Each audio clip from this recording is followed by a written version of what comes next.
How we doing, everybody? It's Anthony from Pounded Sports, and we're going to do a quick preview of this Braves-Rangers interleague matchup for tonight.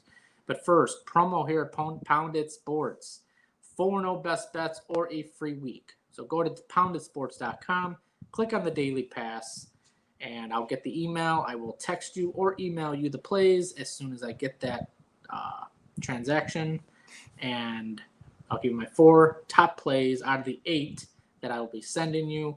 If any of those 4 plays do not win, I will give you a free week of all plays. That's not some plays. That's not just the small unit plays. It's not just one play. It's all the plays that I send out for 1 week. So, poundedsports.com. That's the 4-0 promo.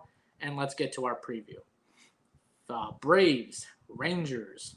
And the Braves are doing the same thing they do in the past couple years, starting off slow and then around end of July, August, that's when they start getting hot. Because last year, if you watched my my previews last year, I wrote the Braves off in the middle of July. I said this team has no shot in hell to make the playoffs. Well, they didn't just make the playoffs. They won the division and they won the World Series. So I was way off. Never saw that coming. But the Braves are injured and they're getting more healthy now. Pitching started off really slow, but they're going to turn it around. There's just way too much talent on this team to be this bad. It's a lot of teams do this. They're 9-11 to start the season. Over/under record is 9-10-1, 3-4 on the road, 6-7 at home. Very consistent according to the numbers. As in this Texas team, they made some big moves in the offseason. Great moves, in my opinion, on the offensive end, but nothing really to show for it. Still, the offense is just as bad as last year. Just dead. The bats are silence. I mean, if you're a Rangers fan, it's really disappointing on how they started off really slow. So I'm expecting them at some point this season to really start kicking in the gear because they do have a good lineup, 1 through 9. There's just no way they can just be this bad all year. So watch out for the Rangers. It's just a matter of time until this team starts breaking out and starts hitting again. They're 6-13 to start the season, 8-10-1 over/under record, 4-5 on the road, 2-8 at home, and most of those losses were from their in-state rival, the Houston Astros, which there's no excuse. They had every chance to beat them. They only beat them 1 game, so 2-8 at home. That's embarrassing as a team to lose that many games at home in a 10-game stretch. They're going to be facing Ian Anderson, who's been overall very good. But this season, he's been 1 good start, 1 bad start. 1-1 with a 5.4 ERA. As in Garrett Richards, I just don't know how to judge this guy because I continue to fade him and think he's a gas can. But yet he keeps pitching well, even though he's not pitching deep in the game. So we could be seeing a bullpen game out of the Rangers. I don't know how deep he's going to go. I can't see this guy going past 5 innings tops.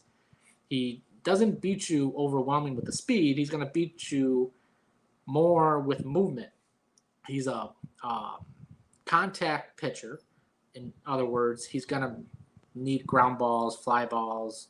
So Atlanta should get plenty of contact on Garrett Richards because he's not the kind of pitcher that's going to strike you out, overwhelm you.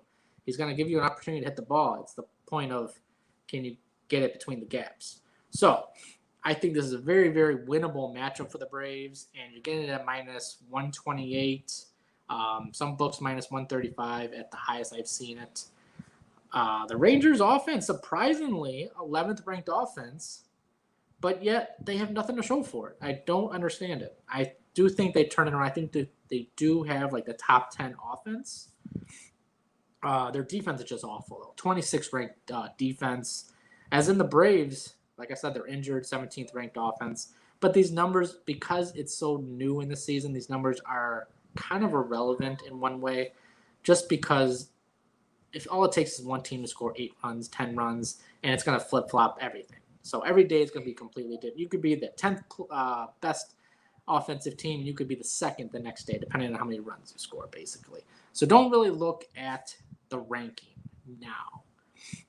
Injury-wise, both teams have their share of injuries. Nothing really overwhelming. But Eddie Rosario is a big loss for the Braves. He's supposed to come back late in July. He's going to be well missed until then. But they do have some key pitching that is out. And when they do get him back, that's going to be big and very helpful for the Braves. As in the Rangers, same exact thing. They have some good arms that are hurt.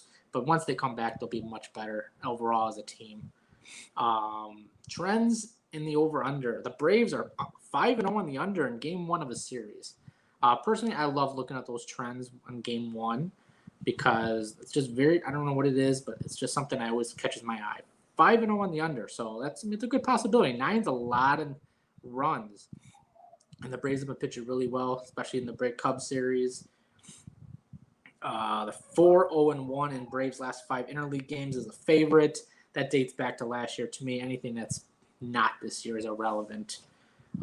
Let's go to if you want, under is 5-0-1 in the Braves' last 6 interleague road games. So here's another one if you like that kind of stuff. The Rangers 6-0 in the under last 6 overall. That's a big one. Under is 4-0 in the Rangers' last 4 games as an underdog. Under is 3-0-1 in the Rangers' last 4 games as a home underdog, mostly between the Astros series. And the under is 4-0 in the last 4 games versus right-handed starters, so not just lefties, righties. And my edge today, I got to go with the Braves. There's just no way I can go with the Rangers, but I also don't want to lay the Braves number. The bats are not there yet.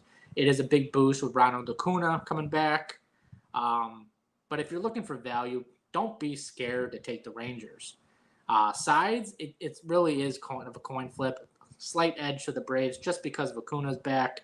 But I got to go with the under.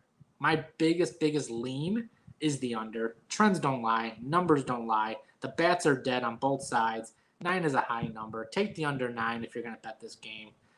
That's my preview. Good luck, guys.